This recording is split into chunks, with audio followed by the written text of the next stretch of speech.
Aujourd'hui, on va parler d'efficience. Alors, qu'est-ce que c'est que ce truc? Eh ben, je t'explique tout dans cette vidéo.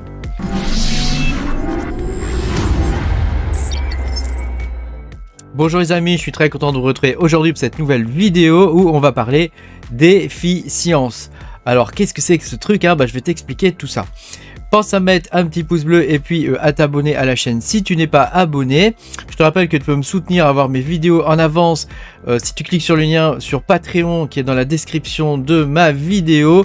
Tu pourras voir mes vidéos en avance et toutes sortes d'autres trucs. Alors on va pouvoir commencer. Donc l'efficience c'est quoi? L'efficience c'est l'efficacité quelque part de la carte ou du processeur que tu vas avoir. Et c'est une notion qui est extrêmement importante dans le minage de crypto-monnaies puisque l'efficience ça correspond grosso modo à combien de hash tu as pour combien d'électricité tu dépenses. Tu comprends? Donc à un moment donné, bon, si tu payes pas ton élec, effectivement, tu t'en fous, mais vu que les prix de l'électricité vont augmenter encore, en France en tout cas, et je sais que dans le reste de l'Europe, c'est déjà relativement haut. Pour le coup, voilà, la notion de coût de fonctionnement pour un mineur de crypto-monnaie, c'est très important, c'est le nerf de la guerre. Et du coup, avoir le matériel le plus efficient, ça peut permettre de faire des économies substantielles sur le temps, sur la durée. Donc aujourd'hui, je vais t'expliquer un petit peu ces concepts-là, comment on calcule l'efficience, et puis ce que ça permet de faire et de dégager. Mais déjà, je voudrais te montrer une première chose, c'est les hausses du prix de l'électricité, pour te faire comprendre que ce concept il est vraiment important. Et même de toute façon, même si tu payes pas l'électricité, ton tuyau vers EDF il est limité. Par exemple, tu vas avoir un 36 kVA ou tu vois, ou peut-être plus même, mais voilà, il va être limité quelque part. Donc à un moment donné, plus tu as du matériel efficient, moins vite tu vas atteindre cette limite.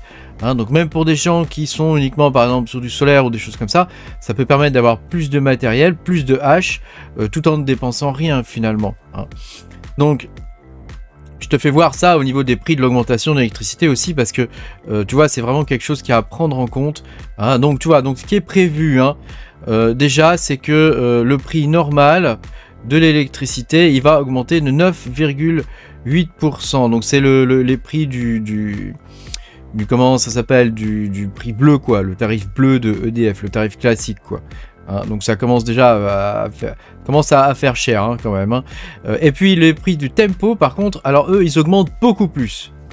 Ils se sont aperçus que les gens basculaient sur tempo parce que c'était moins cher, donc évidemment dès qu'il y a une petite faille dans le système, ils vont venir la combler. Donc profitons de tempo pendant qu'il est encore temps, parce que bientôt je pense que ce sera terminé, donc voilà. Donc la seule truc qui augmente pas trop, c'est les jours rouges en heure pleine, tu vois, seulement plus 3,28%.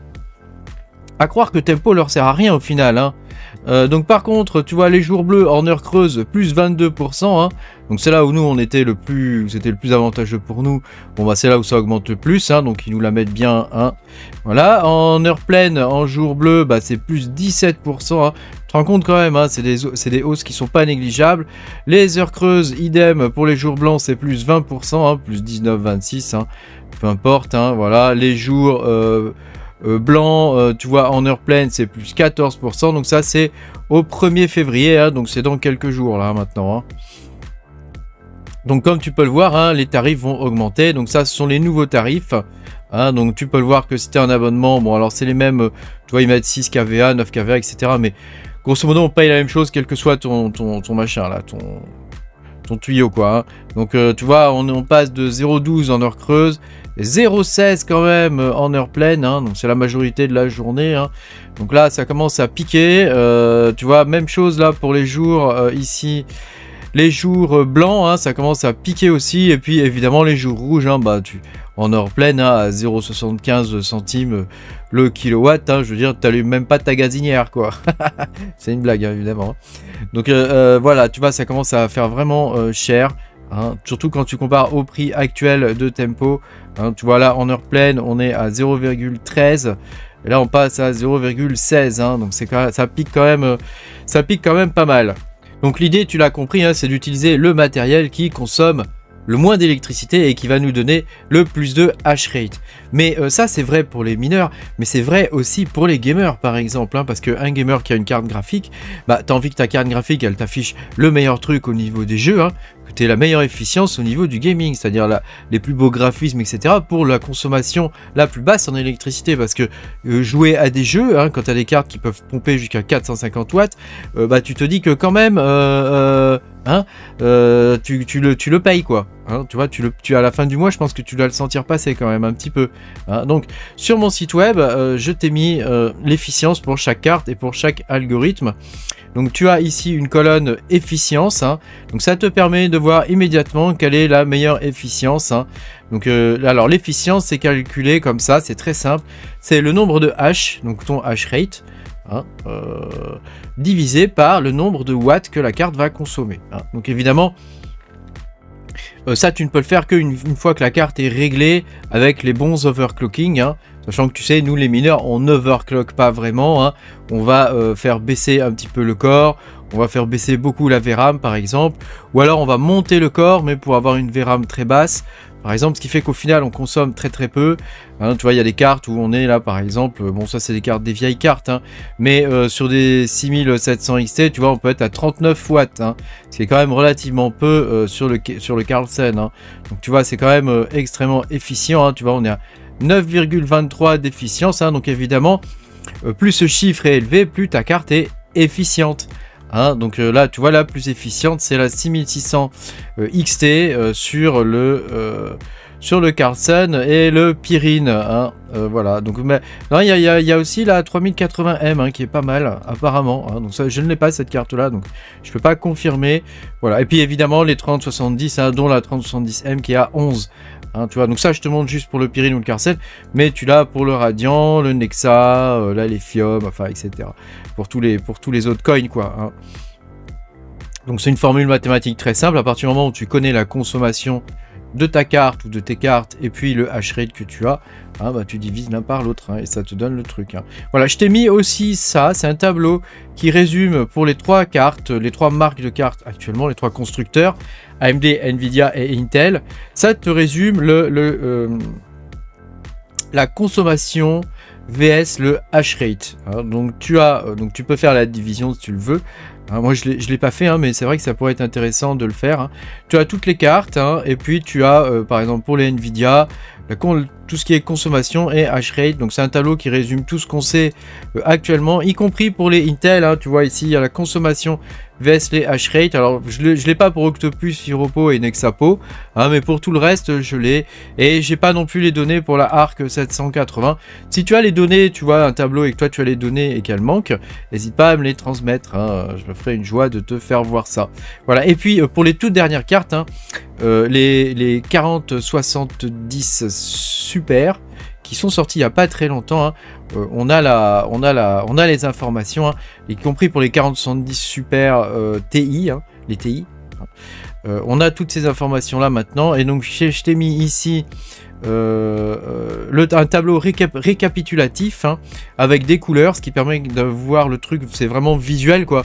Et pour le coup, tu vois ici, on peut voir que la carte la plus efficiente, qui n'est plus construite par Nvidia, c'est la 4070 Ti. Voilà, donc la 4070 Ti, je te l'avais dit dans une vidéo il y a à peu près un an quand elle est sortie, hein, c'est l'ancienne, c'est une carte qui est rebadgée en vrai, hein, en vrai c'est la 4070, hein, mais pour la vendre plus cher, ils ont ajouté un Ti derrière. Cette carte là, hein, c'est la 4070 et d'expérience dans la série 3000, dans la série 2000 et dans la série 1000, c'était la version 70 qui était la plus efficiente, et là on ne coupe pas la règle, hein, c'est la 4070 Ti qui est en vrai la 4070 qui est largement la plus efficiente. Comme tu peux le voir, elle est en vert ici sur tous les coins, hein, c'est la carte la meilleure pour miner actuellement. Hein. Donc c'est vrai que quand tu recherches la meilleure efficience, bah moi c'est ce que je regarde en premier. Donc pour l'instant moi j'en ai qu'une de 4070 Ti. Tu sais, un parc informatique il doit vivre et il faut de temps en temps renouveler ses cartes. Donc j'ai vendu toutes mes cartes AMD il n'y a pas très longtemps. Les nouvelles séries des AMD sont pas très intéressantes en termes de mining. Peut-être la 7900 XTX, mais voilà, les autres c'est vraiment pas terrible. Et puis elle est chère quand même, hein, elle est chère. Là on peut penser que on va pouvoir commencer à trouver sur le marché de l'occasion des 4070 Ti à pas trop cher. Hein, donc ça peut commencer à devenir intéressant d'en acquérir, hein, parce que comme tu peux le voir, c'est vraiment de très loin la meilleure carte, quoi. Donc moi je sais que j'ai mes 3060 Ti actuellement que j'aimerais bien lourder, donc j'en ai 7. Ah, donc je vais m'en débarrasser et je vais essayer de les remplacer par des 4070 Ti.